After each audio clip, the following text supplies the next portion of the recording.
Hello, everybody. Welcome to Motion Design Hotline. I'm Evan Abrams, joined as usual by my co-host Kyle Hamrick. Kyle, Hey, what's hey, going on? How hey. you doing today? Fabulously. Oh, good. Thank Yeah, goodness.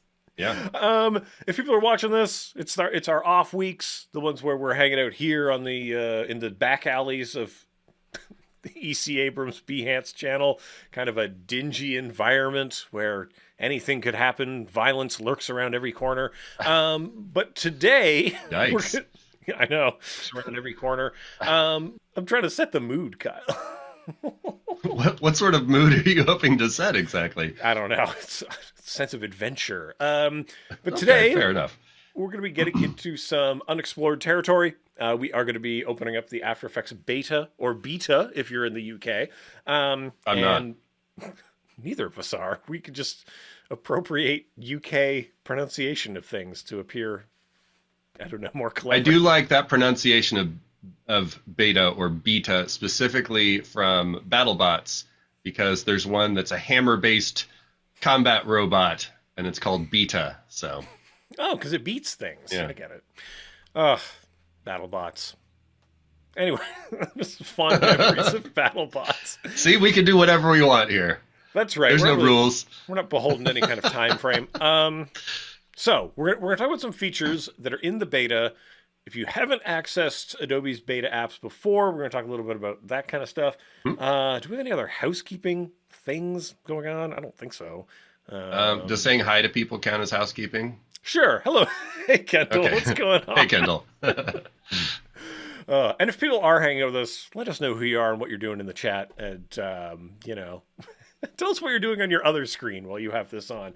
Um, Kyle, should we just get into it? I don't think we have any other kind of weird announcements to talk about. Oh, that is one Uh, thing I wanted to say. We're trying out a different bit of technology on the back end. So if you yes. notice anything weird and strange, if our audio's out of sync, please do let us know.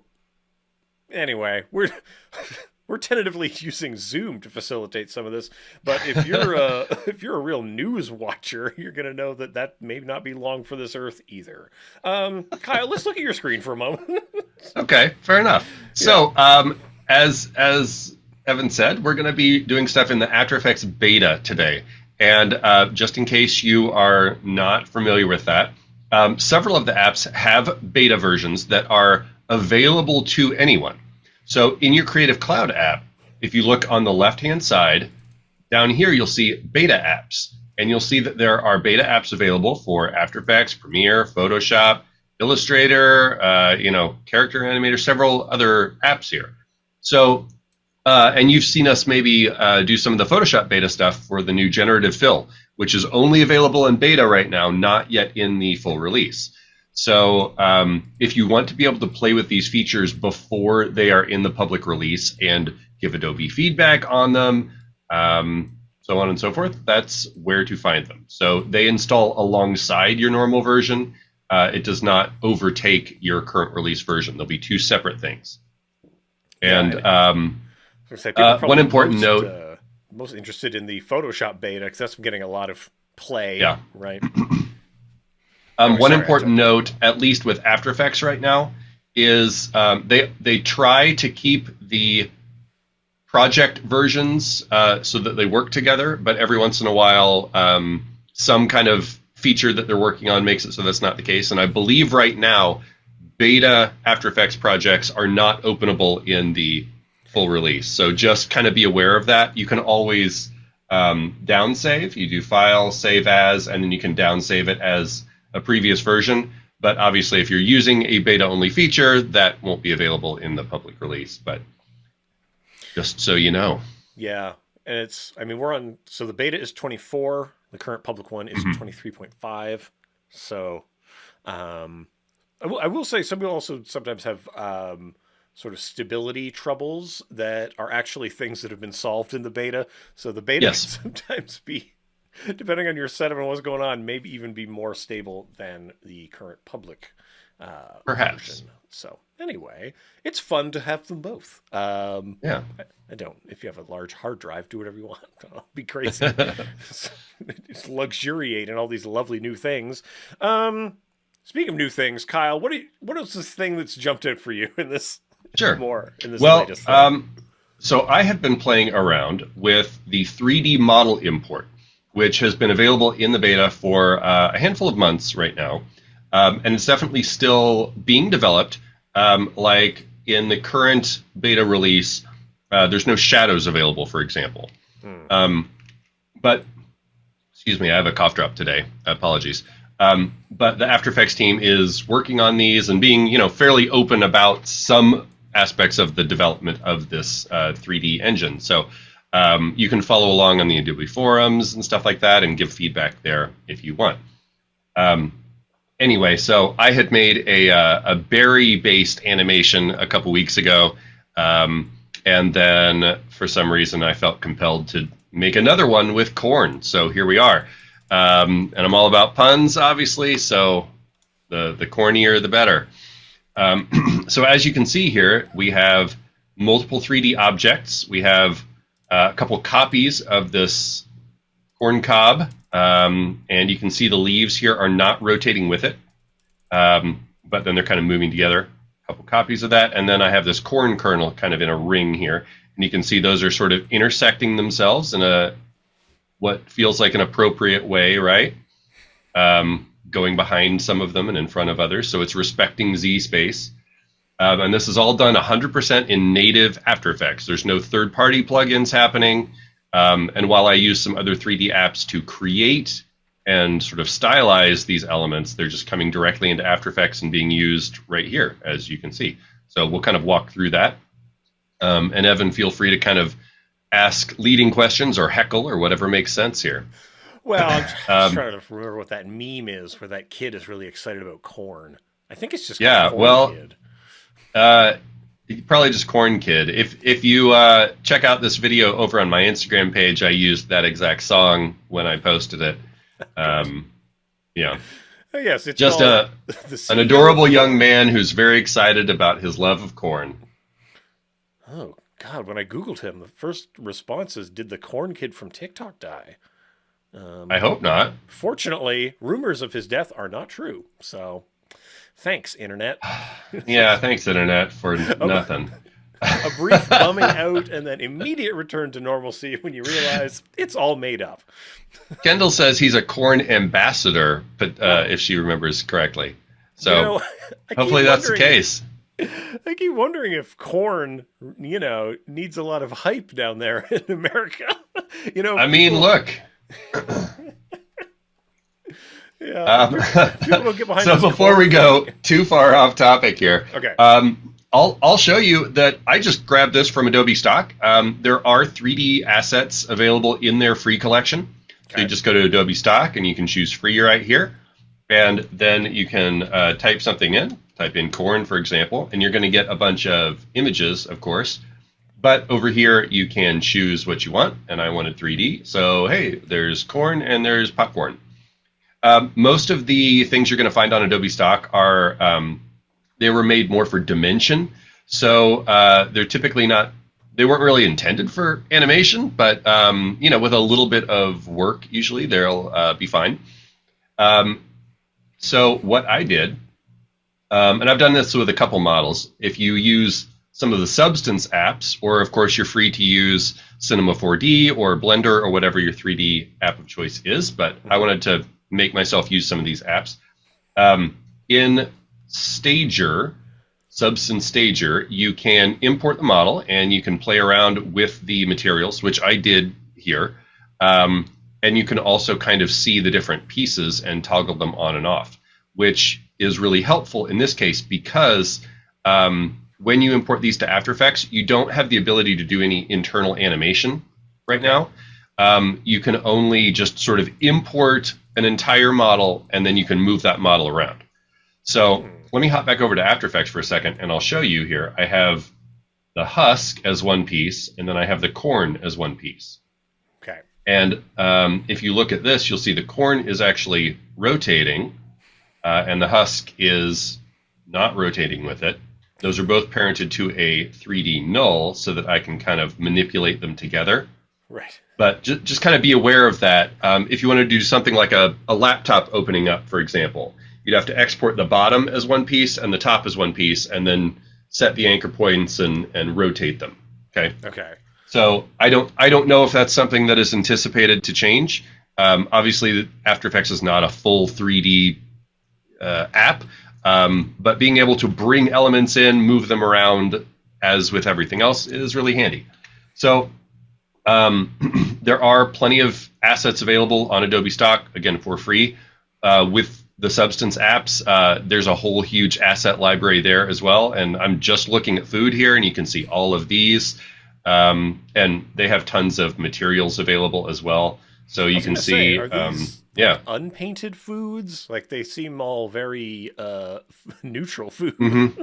Yeah, those were just the models, and then you've got all of these materials, and there are tons of like food-based materials as well that I found in here. That in fact there was a pretty good corn material I believe I saw. Yeah, there you go. Corn flesh. Corn flesh, of course, yeah. The flesh of the corn.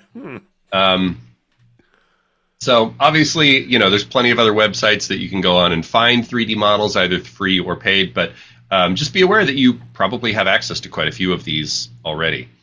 And then, of course, if you are feeling crazy, you can use some of the other Substance apps.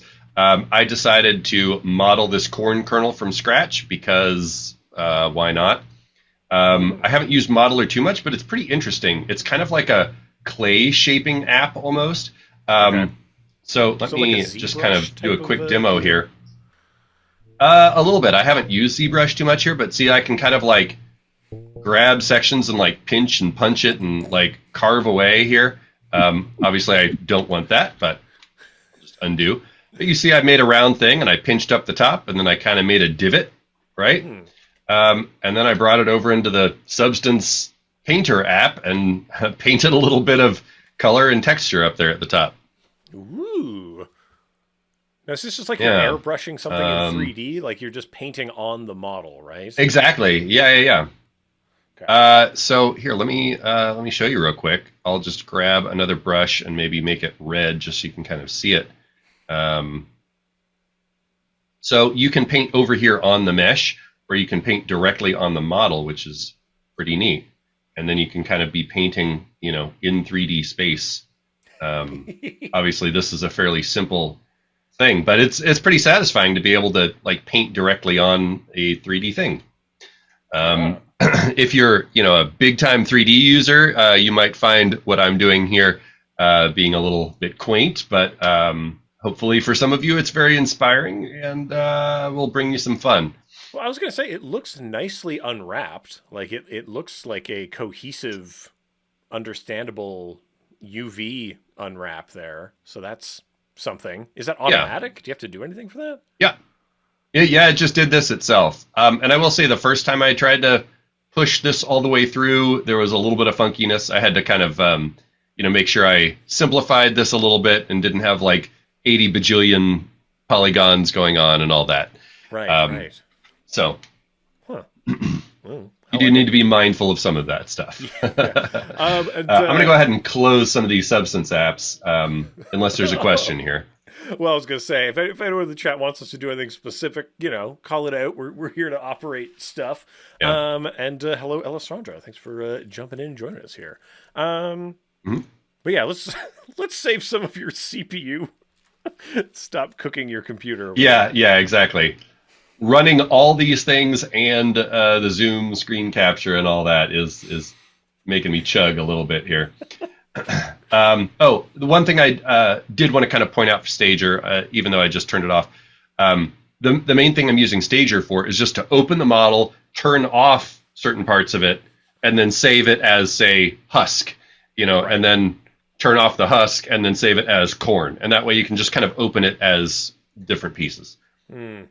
Right now, the best format that I'm After Effects can only import a few formats, and GLB is the one that I'm finding to work really well. It's a newer 3D format, and it holds like all the material information in there as well. A globe. So obviously I already have this imported into the project, but I'll kind of show you just with a new comp kind of what that's like to bring that in. So I've got my corn cob here. You can just drag it in like any other asset. And then if it's the first time you're importing it, here, let me get rid of this. Maybe I can grab one of those strawberries that I had from my other project, just to kind of show that. So you can import it, and then the first time you bring it in, you're going to get asked how big you want it to be, because your 3D model may not have been really created at the scale that's appropriate for your After Effects project. So you get a chance to scale it here or make it comp size, and then there's a variety of advanced things in here as well. I would say the best thing to do, grab a free model or two and just kind of play around with them. If you're already experienced with 3D models, you'll probably know what you're doing a little more than I do. But in terms of bringing them into After Effects, just kind of explore a little bit and get a feel for how it works. Right. But then you can see you've got a 3D gizmo here, and you can rotate it and manipulate it just like, any other 3D element. And you've got a bounding box around it and all that. So it'll work just like any other 3D layer in After Effects, except it's actually 3D. Yeah. Oh, Kyle, we have a question. Yay. Kendall's asking, I wonder if you can bring, we're more speculating into the universe. I wonder if you can bring Nomad sculpt assets and Procreate painted versions. So, from what I understand, Nomad will output, I think you can get GLBs and OBJs and STLs out of Nomad. And if it is a glb or an object, those should come in, right?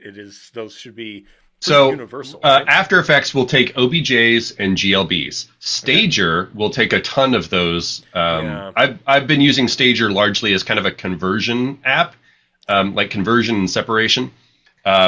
I don't personally use either of those other apps, so I can't speak to them. But I would bet using something else as a go-between, if you need to, Blender, whatnot. And it should be like, I don't know, from what I understand of those object formats, if something is coming out as a GLB, it should be pretty universal how that will be interpreted by something else. Just in terms of coordinate system, the mesh shouldn't slip and slide under the UVs in a wacky way. Like they are meant to be pretty like universally interchangeable within systems. Is kind of the idea. And hopefully, we'll see. Maybe there's some bugs to still be worked out. But I was gonna say, so Kyle, I was wondering if I could ask. So you've got a corn. You've got a corn. How big? I've got a corn. Yeah. Like how big is that file? I'm just trying to give people a sense of like. Yeah. That's a great question. Like texture scale and what's going on with that stuff. This stuff. particular GLB is 15 megs, and then the husk, which is a separate file, is 4 megs. Oh, okay. Each of those individual kernels, so large. Oh, those polygons. So yeah, just in terms of like. Well, I will say, if you look at this, like this model is honestly a little rough when you get close to it. Yeah. So you could definitely use a higher polygon model and gobble up the memory more. My little kernel is not even a meg, though.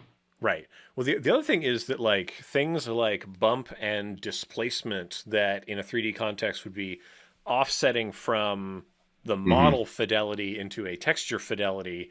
I don't think those are options. So it's got to be, if it doesn't have the vertices, we're not making anything up with bump mapping or displacement mapping on the model. So if you don't got the edges, it ain't got the edges at this point. I can't speak to that. I would kind of assume that's the case right now, but I would maybe let the After Effects team speak to that. Well, just in terms of what a glb can actually have in it, right? There's like these file level things. Now, I think the glbs, I'm going to keep doing that. Yep.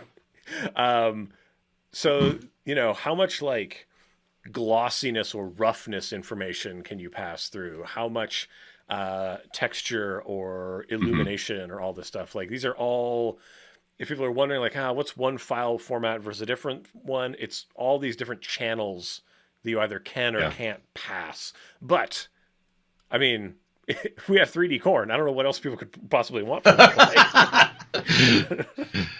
Yeah. Hey, Ryan Summers in the chat. Oh Yeah. boy. Now, in case you're wondering, Ryan, the correct pronunciation of GIF is GIF, with a GIF. Yeah. yeah. Now you got it. I Like like the Dutch so Gazelle, Golb or Glibs. What? Why not Globs? glibs and globs. Yeah. We got to leave the door open for even more file formats, Kyle. That's pretty critical. All right. Well, I'm gonna glob this up here, Okay. and I imagine most of you fine folks watching can probably figure out what's happening pretty easily here. The corn is just rotating an X. That's not too complex. The husk is just sitting there behind it, um, just moving a little bit because of the null, and that's all this is. And then as far as the actual layout here, I just duplicated that a couple times and moved the null for corn number 2 back in space and rotated it. So there's really nothing too complicated going on there, just kind of offsetting those position wise, right?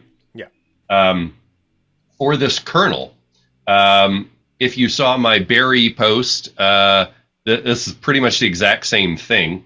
This is a pretty standard little ring array where I brought one thing in, and I can build it if we want to, but I feel like talking through it is pretty straightforward. Maybe I'll build one real quick. Yeah. So I'm going to bring in this kernel. Boop, there we go. It's Colonel Corn in the study with the pipe. Kernel corn. And then I'm going to create a null, which is right in the center. And then the way that you make a ring rig like this, usually, let's go ahead and number our kernel so we can kind of keep track. So I'm going to duplicate, and then I'm going to parent number 1 to the null. Let's make sure that's 3D. And then we're going to rotate this. Let's say we're going to do this in Y, right? So we're going to rotate this however many degrees based on how many of these you want. So if I'm going to do 8 of these, or I'll just do 4 because we can move faster. So I rotate it 90 degrees, duplicate number 2, and then parent number 2. Rotate that again, so that's 180 now. I'll duplicate number 3, and then parent number 3, and then rotate the rig to 270. And then I'll go ahead and parent that. And now they're all connected to the null. And then you can kind of use that to offset this in whatever other way is pleasing to you. Mm-hmm. And then in this case, I gave each of these some rotation keyframes as well, just so they kind of all like tumble a little bit as they go around to give them some more life. But this is not like a super complex thing, right? Yeah, and like it's got all the properties of any 3D layer. So any expressions that we would use, or like, I don't know, it's all fair game. It's just like another layer, right? Mm-hmm. It's another. It just happens to have. Now, what I wanted to ask, this happens to be a real 3D object. Yeah. So when it comes to something like collapsing transformations, I guess same rules apply for that. Right. So I will say I ran into a couple places where I had to kind of do some tricks because there's a couple interesting things in here. So specifically with some of the things I was doing with the text. Now, I am extruding this text, and you'll notice that the extruded part is in a pre-comp. And that's partly because of the way I wanted to color it. Mm-hmm. But you may have noticed, if you have sharp eyes, that these things with the 3D models are using a different 3D engine here. So you have Classic 3D, which is the one that's been around for a long time. You have the Cinema 4D renderer, which is the one that can let you extrude shape layers and text. And then there's this new one called Mercury 3D. And that is what is bringing in these 3D models. Now, Mercury 3D, you might notice, has some restrictions, much like the Cinema 4D one is. So there's no track mats available here. Oh, Kyle, I've got bad news. Zoom is not sharing that pop-up window.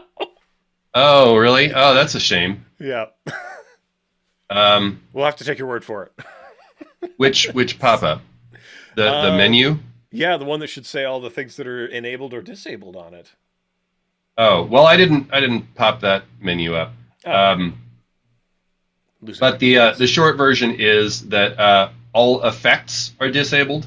Right. And track mats. Okay. and blending modes. So I believe it's the same restrictions as the Cinema 4D renderer. There might be some very, yeah. And so Ryan has a great question over in the chat. Yeah. How does this native 3D feel compared to Element 3D? I will say, as someone who's been using Element for, probably a decade here, it feels very similar in a lot of ways. But there are some notable differences. One thing I really like is that these are just objects in your comp, and you're not having to do everything in a dedicated effect window. Okay.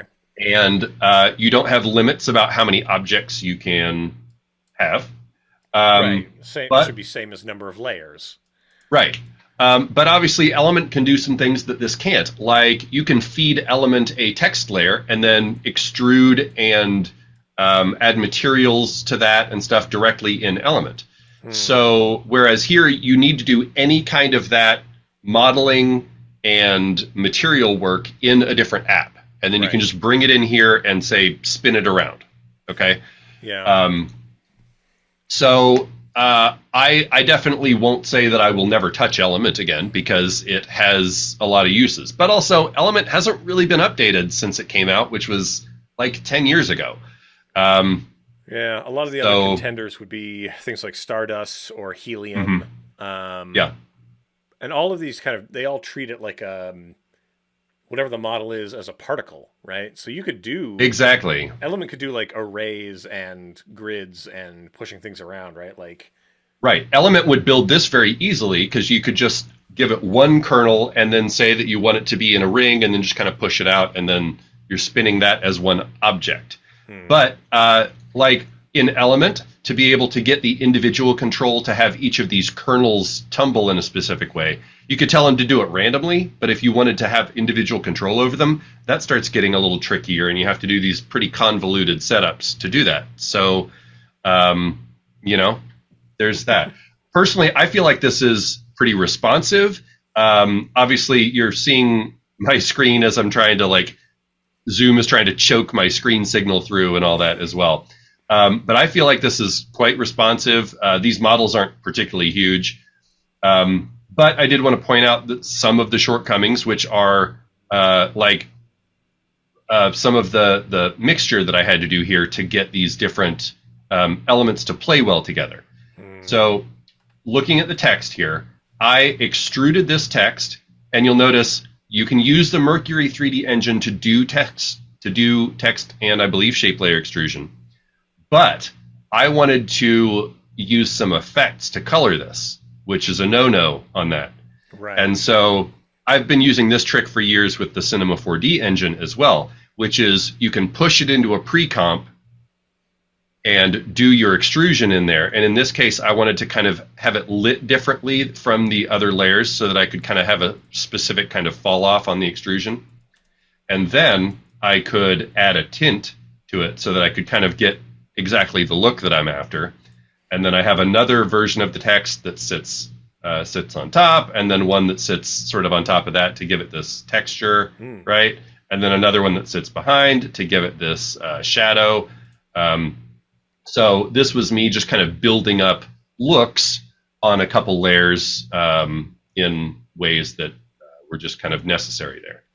Also, we've got John Colombo joining us in the chat, so please direct all of your pertinent questions to John. Yep, and as John pointed out, which is what I actually just was showing, that you can extrude native text layers in this Mercury 3D engine. So this is just a live After Effects text layer, and I could change it to something else, and you'll see it's still extruded there. And I could play with the extrusion and open all that up. There's a lot of text animators on this, but you have all those same geometry options that we've had. I think all of this is the same as what the Cinema 4D engine had and still has. But, you can change this. I could change the extrusion if I wanted to. I'm going to go ahead and undo these because this pre-comp is still active in my project, and it will get angry with me if I don't set it back the way it's supposed to be. So we could dig into the text animators if we want. We've talked about those quite a bit in the last couple weeks. The We background's literally pretty did that last straightforward. week. Yeah, yeah. Tune into last week's show. So if someone wants, I can dig into them. It's basically I created a couple text animators and then just made sure those were good before I started duplicating this layer because they're all doing the same thing. I could have tied them together with expressions, but that was kind of unnecessary here, right? Right. So one thing that I did run into that I want to point out, I do have some lights going on here, and I set the text layers so that they're not affected by those lights. But to just kind of A-B this here, you can see there's a pretty big difference on the corn when I turn the lights on and off. And if I kind of simplify this a little bit, the kernels are set. So here, I might need to turn this down a little bit. The kernels are set so that they are going in front of corn number 3, but behind corn number 2. Okay. But I kind of wanted to make these ears of corn pop a little bit with like some curves or levels. And so obviously I run into a problem there, right? I can use an adjustment layer, but then that would be on everything. So I could have like just put these in one comp and then added the background in another composition or something like that. But what I ended up doing is using a rather, this one, I named these wrong. I ended up using a rather convoluted layer of using the compound arithmetic effect so that I could, where's my corn mat? There we go. So that I could build a corn mat, or a couple different mats actually, out of all the corns so that then I could kind of like composite things properly. Okay. So this was just because I had some of my 3D layers that I wanted to be able to pop color-wise, which you can see here. See how that is kind of popping the color on the corn? But I didn't necessarily want that to be on the background as well, so I couldn't just do an adjustment layer, right? And so, like I said, I could have probably just had all the 3D objects in one place and made it easier on myself, but I was like, I bet I can do that. And it's possible, just when you don't have access to mats with the 3D layers, you have to kind of do some workarounds, which I did here. I happen to know some of the Adobe devs are watching this. Obviously, John's with us in the chat. So if they have suggestions, I'm happy to hear them. But this project file... Yeah, this project file will be available after the episode. So if you want to dig around in this and kind of see how I built this, you're free to do so. But yeah, I mean, that's really it. So there's a couple of objects here. There's the 3D ring, and then I've got my text layers, and then there's some lights going on just to kind of help stylize things. And that's really the meat of it. These other group of layers here was really all just so that I could make the corn a little more contrasty. Right. But, you know, sometimes with compositing stuff, you kind of run into that. You realize that you've already painted yourself into one corner, and you might as well just work it out. Yeah, just keep working it out. It'll work out eventually. Do you feel like there's anything I should dig into more here, or was that kind of a clear enough explanation? Or are there any questions from the chat about any specific thing in here? That's true. I feel like it's covered a lot of the ideas that we want to get to. We talked about breaking things apart so that we can actually animate them, separately. I was trying to pull in a weird model of a human skull for a thing that I do sometimes. So one of the things that I don't know if we talked about it a lot, like I guess what I'm saying is make the two corns intersect so that we can show more of that. Let's do that. There's this thing. I'm going to describe it to you, Kyle, and then you see if you can replicate this. I like so here. Yeah, we got a corn. I'm going to go ahead and just kind of strip this back a little bit. And if you have like a plane, just like a solid, like a regular solid, and then we intersect those two things together. We'll just call this a plane because that's what it's going to be. And we're going to make this 3-dimensional. And then if I start rotating this, you will see that it starts slicing that corn in half. Oop, because they are both in After Effects native 3D space. Yeah. And if I make another corn, I can start rotating that and get all kinds of weird intersections here, and probably make like a weird corn monster if I want. Yeah. So one of the things that I sometimes do for a spooky look is just intersect a 3D model with a plane and then push the model through the plane, right? So it's like Hmm. emerging layers at a time. Then just put various adjustment layers and effects on top of that so it appears like goopy and glorpy. Hmm. And like, it's what I would describe as a pretty cheap, like, ascending through liquid type of idea that, usually Yeah, I'd yeah, have to bump that sort of from Cinema 4D into here, but now I can just control it all natively, yeah. I or see at least exactly what you're talking about. You could kind of like have these emerge from this here. So if I kind of grab all these and I could kind of like bloop. And to Ryan's question, like you can see how responsive this is. This is set at full resolution right now on a Hmm. 4K monitor and pushing to zoom as well. So, um, I'm getting a little bit of choppiness here, but you could definitely, start turning your quality down a little bit. Use Draft 3D maybe. I Oh yeah, I was forget gonna if Draft say, 3D works properly with this engine or not. Um, Looks like it is not showing outside the canvas like it can with other yeah, engines. But and there's a quality slider also. That's part of it. I believe that you do have that. I would have to remind myself where Yeah, that is. it's just under. If you just go to like the twirl down on the comp for down to render options, you're gonna get your quality slider starts at, oh no, you can go down to one.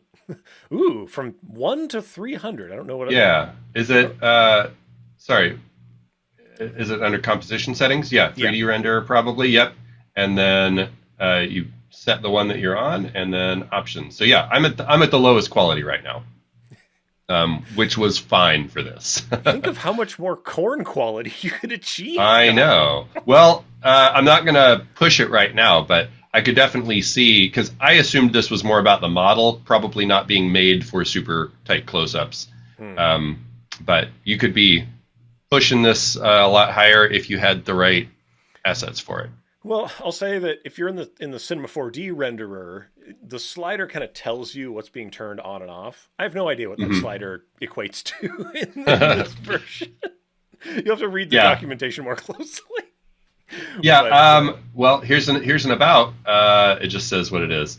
yeah, Yeah, I have not explored this quality slider too much yet, and I don't particularly want to do it while I'm screen sharing. no, let's crash the stream. Let's do. Yeah. Okay.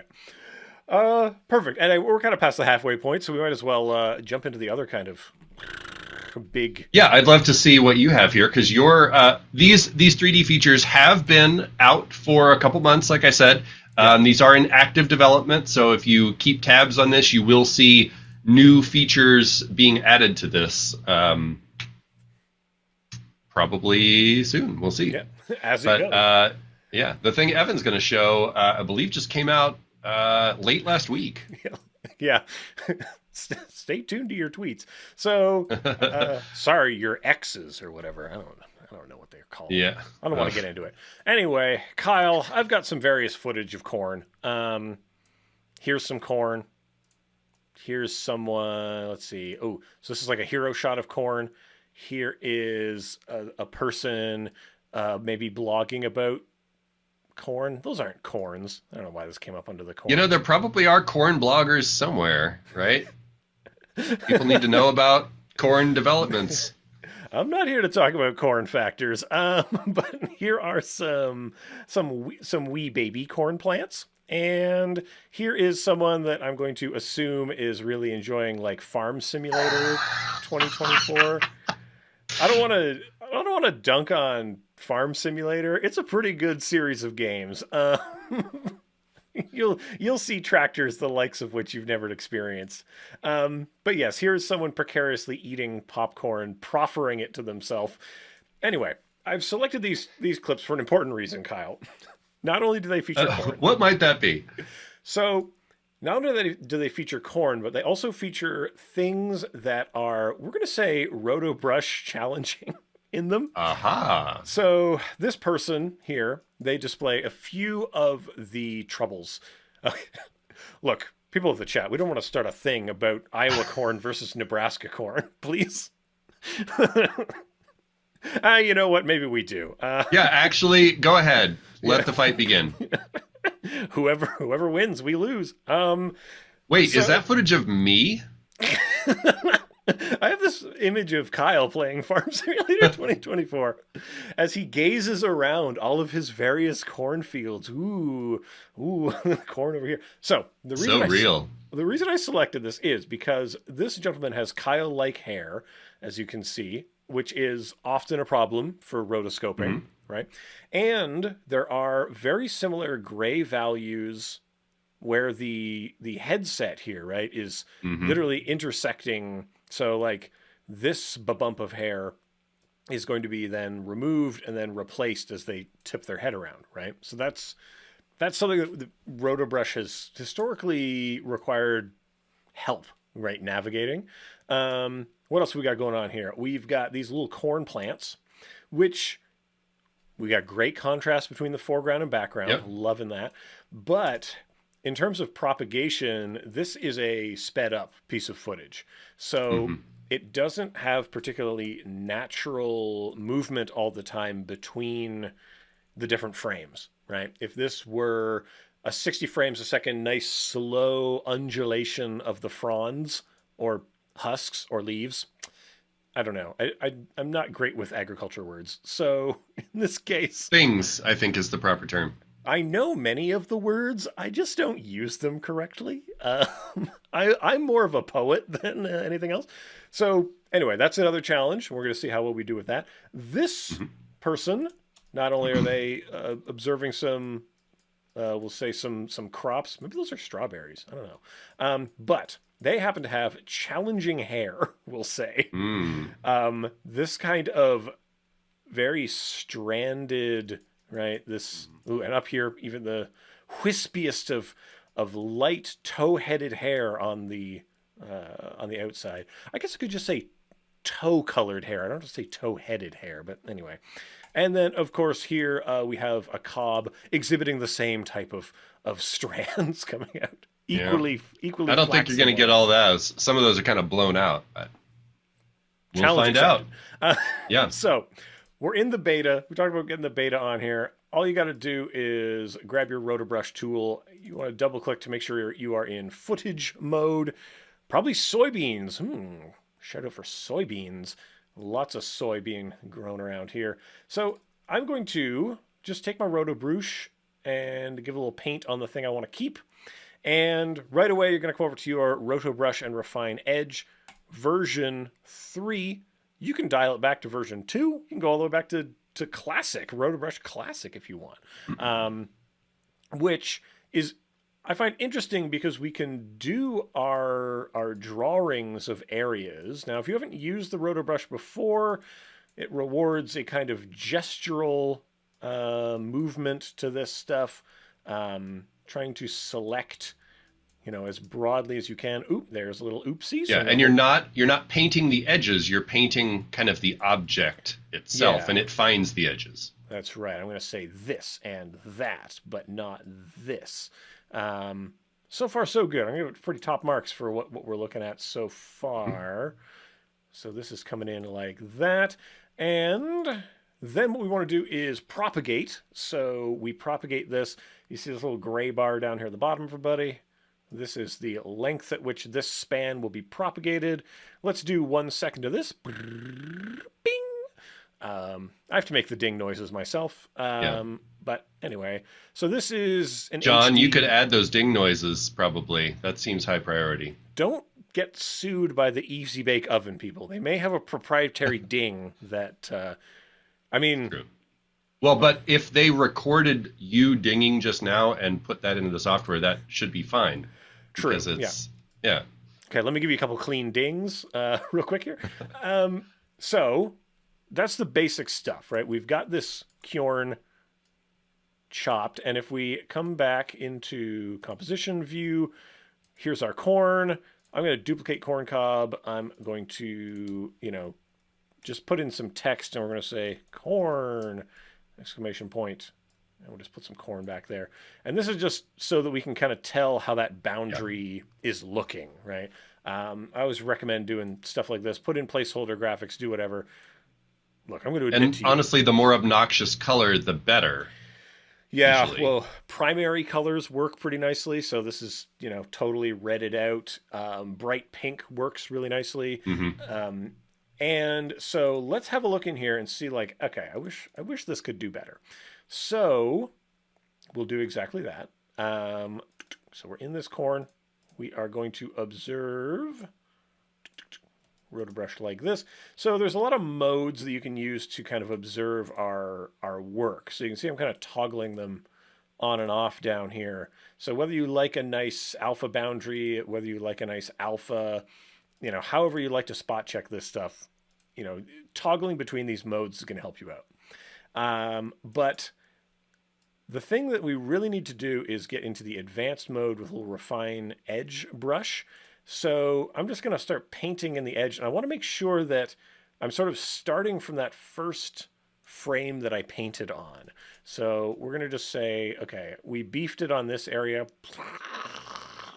like that. And here's where, in my opinion, I'm noticing the most difference is that this is good and correct, right? It has identified wispy hairs out here, and it is not identified, right, the bright glowing stuff in between, like in here. Like, this is where things are good. So that's going good. How about I paint a little bit down here? How's that looking? Oof, hey, like, that's, how about this, right? How about I try to get that in there? Yeah, I'm curious to see how that's going to work out. So the more of it you add, right, the more that bias is kind of shifting. It hasn't pulled those hairs. I don't think there's enough hairness out there to really pull. But, we're going to get that little bit here. Let's get that bit here. Anytime I'm using the refine edge, I like to say, hey, let's just give us a little, like, 2 pixels on the base radius everywhere. Because sometimes there's like an awkward transition point between where you've painted and where you not painted. But yeah, let's get that part. Chop. Yes. Okay, that's looking good. Nice. So let's propagate again. Give me 1 second of propagation. Obviously, it's going to take a little bit longer because we have added all of this extra search zone to work through, right? And if you come under the propagation settings, you're actually going to see some interesting things in here that I don't know if people have observed before, such as view search radius. It's going to tell you how far it's looking for this stuff. It's a big one. So there's a lot going on in there, but you can actually narrow down the search radius. Okay.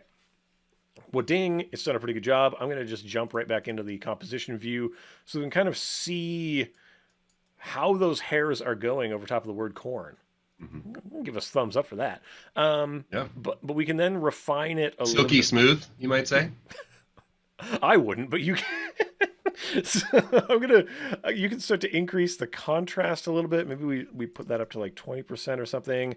Maybe we shift the edge a little bit, and you can see that this is sort of hardening or softening sort of those areas that appeared in the sort of gray zones, right?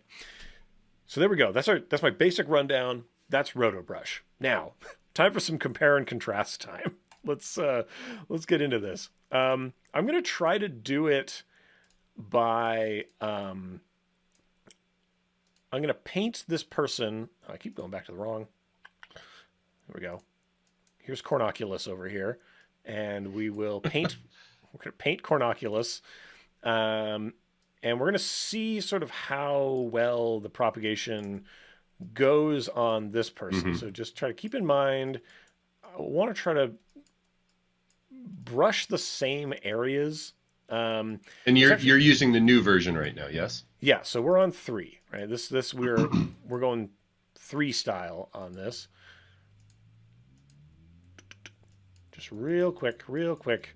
Oh, missed that part of his face. Get that part of the face. Get it. There we go. And that looks good enough for me. It's got the main bulk of the stuff. So let's give ourselves maybe from, that's too long for a test. We'll just go this Yeah. far. We'll take this. And what I'm going to do is I'm just going to really hastily smash the freeze button.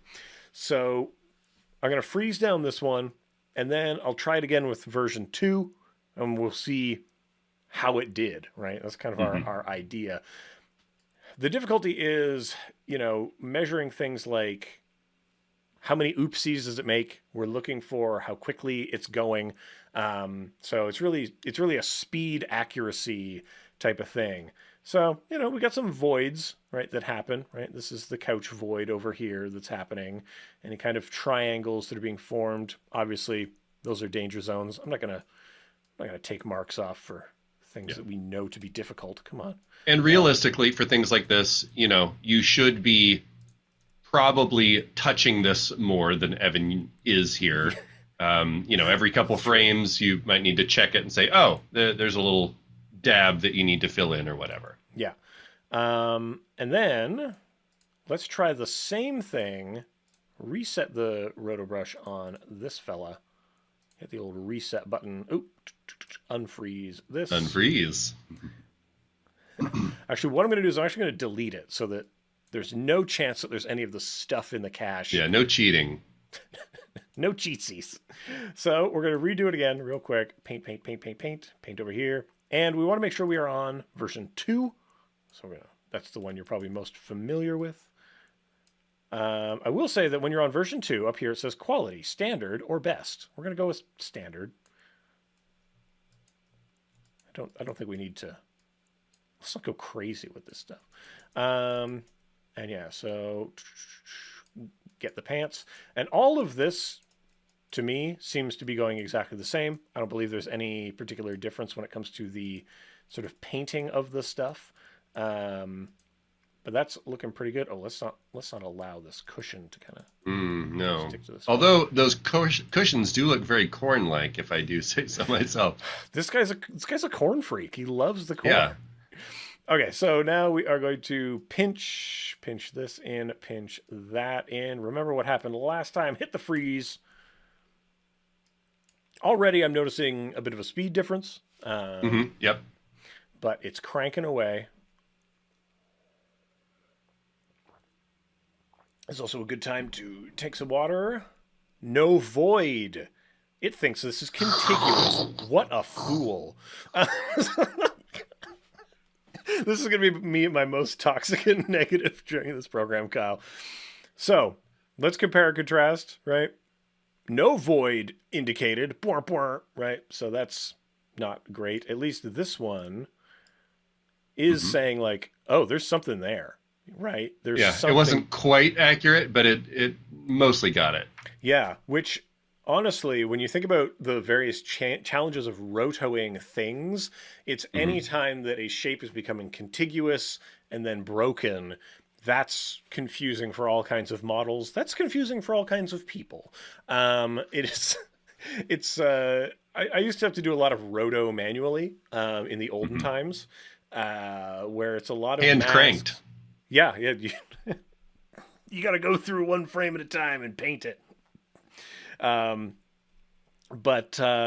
So speed wise, I think I'm going to say 3 seems, at least on this one, faster. I agree. These voids are telling me like that's pretty accurate. The other thing that I'm interested in is sort of, okay, have a look at this dude's neck, right? Look at what's happening here between these few frames. Boom, bimp, boom, bimp. That's a no bueno, right? And now if I were to guess, this is the one that's, yes, this is the true frame, and then immediately it's softening the neck meat, which happens to everyone. This guy's probably eating a lot of low-cal popcorn, trying to keep that neck meat down. You want to stay trim for stock footage reasons, but yeah, so that kind of. Whether or not it is accurate or not, right? Because it is a sudden inconsistency, that Hmm. is something that Yeah. is very visually difficult. Now, this one has a little bit of it, right? You can see this inaccuracy right, ba-bump, ba-bump. But this ba-bump is smaller than the other ba-bump. So there we go. I'll give us some points on that as well. Hey, Yeah, Umakor, and how you that's a good doing? thing to point out is like in general, consistency when you're doing cutouts like this, consistency is often a higher priority than overall accuracy, Yeah. because something can look right as long as it feels smooth, but if it's kind of chattering all over the place, people's eyes are going to go right to that. Yeah, because I just want to kind of say, like, well, what would we be doing with this? I would say, like, in situ, right? Like, what are we Hmm. actually going to be doing with this? Well, we're probably going to be Well, putting, you, like, a bunch of weird graphics or something shooting out from behind this person. well, I thought maybe you'd put him in a cornfield so we can kind of like see like what he's Oh, experiencing. oh yeah, yeah. He's currently like, well, he's like looking up, so he must be down at ground level. So we'll grab we'll grab this one here with the corn plants and put corn plants, in between here, right? So There loving you it. go. Uh, loving loving corn simulator here. Um, so, but the thing I was going to say is, right, anytime that we've got this kind of anytime the background is bleeding through, that's Hmm. when we are going to be experiencing these sorts of trubs. Hmm. So just to continue on with these things, so the propagation unfreeze. So coming into like this hair area here, let us continue our shootout here and take it up to level 2, like we said. Hmm. That is refining some urge. And so we are going to refine this. Nice. Let's refine this. Ooh, hey, that's pretty good. The various oohs and ahs. Ooh. Hey. And if you're ever like, Evan, what are you so excited about? Just let me know and I'll jump in there. But like, so the differentiation in the beard, I think, is important because the beard Hmm. and the charcoal pillow, these are one for one. These are like the exact same color in here. Yeah. Yeah. And so we're going to see how this little refiney edge goes here. Freeze it. Sight unseen, freeze it. You So, should really. hello to while you're freezing that. Hello to Okay. the new folks. Looks like we have taken over Adobe Live for the moment, so we might want to offer a little recap in a minute of what we're what we've been talking about. Oh, that's true. Well, yeah, I guess the broadcast day is done over there, right? So we are Must be. we're on pirate radio now. So what we're doing, Kyle and I are talking about the new features in After Effects Beta. Hello to Reverb Mike. Hey Joshua, what's going on? We looked at some 3D object import of lots of corn, lots of intersections of corn, and now we are looking at the future of corn, corn futures, if you will. And I don't know what I'm referencing when I say corn factors. I feel like it's something, but what we're doing is we're comparing the new model of Rotobrush 3 to the now decaying model of Rotobrush 2. So we're checking out the future over here. We're gonna have a look and see when we talk about chatter, right? This is what we are sort Hmm. of describing, right? Is this kind of per frame things getting wacky. Hmm. So let us return to Cornoculus and we're gonna see if we can improve. Right now we're at kind of, I'm gonna say, TikTok video level of matting on Yeah, this fellow. But which I do not personally find very satisfying. people like it, Kyle. People like it. Well, I'm not one of those people. It's true. I'm gonna put on a little chatter reduction here. Now I was experiencing some trubs earlier with previews, but I think those trubs have since uh, gone away. So let's see. Oh, I don't think I. Oh, I didn't. Somehow I didn't propagate going forward on this thing. Oopsie doodle. Um, I must have quit out of propagation early. But chatter looks like it's getting pretty smoothed out pretty well. Let's just have a look at this. Okay, so that's getting, you see it's getting a little bit softer. Let's go all the way. Let's total. Yeah, no half measures here. Yeah. We rock the sliders only into the edges of the console. That's how we do it. That's why they had to take away all the physical devices.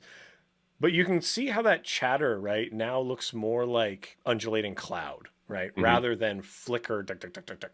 So that's getting a little bit better. Let's go ahead and give us a little contrast in there. Let's go ahead and maybe we shift the edge. If you push the edge outward, you're going to get more of the surrounding environment. If we push it inside, we're going to chop. We're going to basically give this guy a haircut, right? And I think that is because I did not particularly strengthen around the sort of back of his head hair here. So let's just give us a little bit of smoothing. Let's give ourselves a little bit of feathering. We're going to see how we can do off. Ooh, boy. They're getting consumed, Kyle. They're getting killed. That's no good. Let's go into the bit of this. See how we are looking. The neck and ear. I'm paying a lot of attention to the neck and ear zone. What I should probably you have a particular fixation on his neck meat. Look, we all have our own problems. But again, the hair, particularly, I think what I would need to do is come back in here and really, let's unfreeze that a little bit. Come back into our propagations and make sure that we are indeed... Oh, I must have painted this in the wrong spot. That's one thing I can think about. Kind of a terrible oopsie. Well, I have to admit, I'm not really paying attention to everything that you're doing right now because I'm busy making the corn of the future currently. Oh, thank goodness. So anyway, the point is curly hair, difficult. No matter how you slice it, we're going to be having some trubs with that. Now, and confirm. Listen, you just have to become prematurely bald like me, and all of your roto problems will be solved. You know what I'm going to do? I'm actually going to reset this thing because I feel like I have... Well, something has now become lodged in the...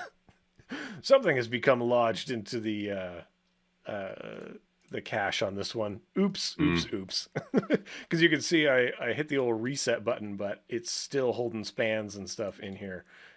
Oh, I can't remove this span. Ugh. Kyle, let's go and let's check in on the corn of the future before we say goodbye to the good people here. I think in summation, Rotobrush 3 is faster. It's finding the voids better, like those areas of the triangles and stuff. Anytime that the speed is going to be higher, you're going to be able to get in more reps, correct more frames quicker. So even if things are iterative, I believe the stuff I was reading is that it is using a different way of calculating, different way of propagating. I do think it's an updated, the tech under the hood has been updated, so it should generally be better. Yeah. And I think specifically different, like it's looking for slightly different things. Now, whether that means that models of humanoids will sort of get a bit of preferential treatment. I don't know if, Kyle, I don't know if you've noticed this in the past, but human easier to roto than animal. It's just an interesting type of thing. That's just because the various models, they're trained on the stuff that is most likely to happen. Yeah, agreed. More human than animo.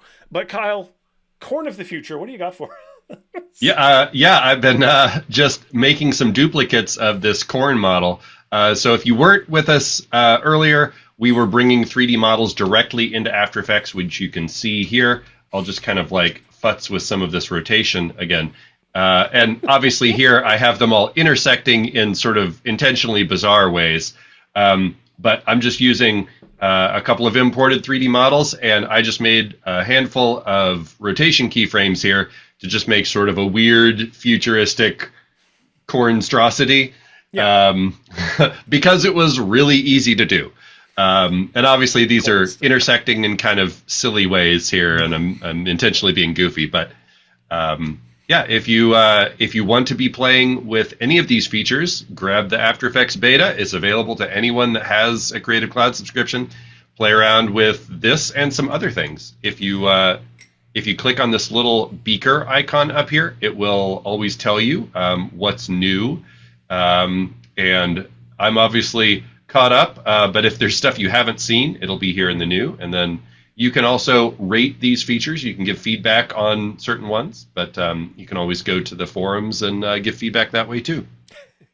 Yeah, and Joshua, that's right. Actual 3D models in actual After Effects. You might have to go back and watch the beginning of the episode here. The future is now.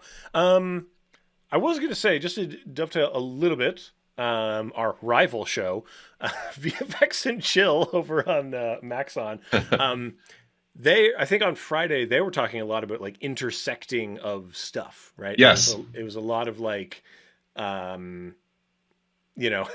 Hashi was doing some mime work, a lot of body work happening, and a lot of popping and locking, but merging between those takes because Globes, I believe, can hold animation information. You can actually do some. I think you might be right. I haven't tried anything with animation baked into it yet, so I don't know if that is something that can be imported here.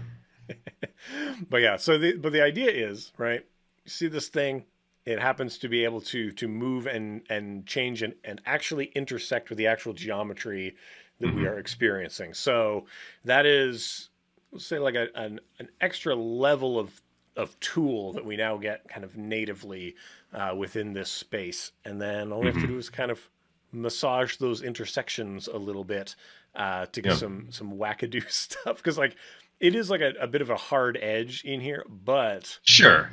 This is not probably something that I would do intentionally, unless I was trying to make it weird. Yeah, sort of corn pinata situation. Oh God! But now I'm getting. You know what? For I've been doing stuff in After Effects for a long time, and more often than not, when you need a 3D model, whether you're using a tool like Element or whatever, most of the time you need to grab something like a phone and have it come into frame and just like turn a little bit, right? Yeah. And man, this is amazing for that. You get your 3D model, you bring it in, and now you can just composite it with all the other layers. You don't need to be using some third-party thing. You don't necessarily need to be in another app. Yeah. Like if someone just provides you a model and all you need to do is just have it move in and work with it like any other layer, it's perfect for that. Yeah, you'll be able to put a layer down for what's on the screen. Easy peasy stuff, right? A lot of hero object work. So, speaking of object work, it's time to close out the show here. So, Kyle, do we have any news for the people? Any thoughts that we need to give to them before we depart, I guess? We got a show again next week. Yeah, we'll have a show next week. Did we actually decide what our topic is? Well, we better, because we need to tell someone about it. I think we were gonna do paper cutouts, I think was the thing. So Umacorn, hopefully you're still hanging out in the chat. You sent us a wonderful little video, and so wait, is my audio still on? Oh, Clever Devlin, if you're having a laugh in the chat. Yeah. Don't freak us out with audio. Honestly, I'm surprised there haven't been more corn puns in the chat. I'm a little disappointed with all of you. This is your final nudge to get as many of them in as you can while That's we right. wrap things up. Corn pones and corn puns. Bring them to us. So, Umacorn, you sent us a wonderful video. It was the start of like I believe it was a Korean drama of some kind. And it had a lot of like paper tearing, a lot of ripping, a lot of just kind of papery things going on, which, we see there's a lot of interesting examples in that. There's a bunch of them that we're gonna examine and kind of pick apart and try to make stuff extrapolate a little bit longer. If you're doing titles for the latest true crime documentary on Netflix, you'll want to hang out for next week as we show you how to shred documents and stuff. It's gonna be a good time. Yeah, transitions, mats, all kinds of fun stuff. We'll see exactly what we land on. Perfect. We've All right. definitely figured all of it out. Yeah, I mean, always. We're so prepared Yeah. for these shows. Uh, we're very professional. And yeah, but we'll see you next week. If you want to follow Kyle and I around on the internet, at EC Abrams, that's me all over the internet. Kyle, you're at Kylosaurus Rex on all the places. Yeah, mostly. Yeah. B Sky, Blue Sky, you're on the Instagram, on the Twitter for now. Mhm. X. X.com. Yeah, It's called sorry. X. Yes. Oh, jeez. Get Yes, it right. we're both on the X. So we'll see you all here next week, and we'll see you around the internet. So stay creative, be kind to each other, and bye for now. Amazing. That's a good one Bye. at the end. Final corn pun. I don't have anything. Okay, well that's fine. Don't worry, the people of the Pop, chat pop. have it. It was.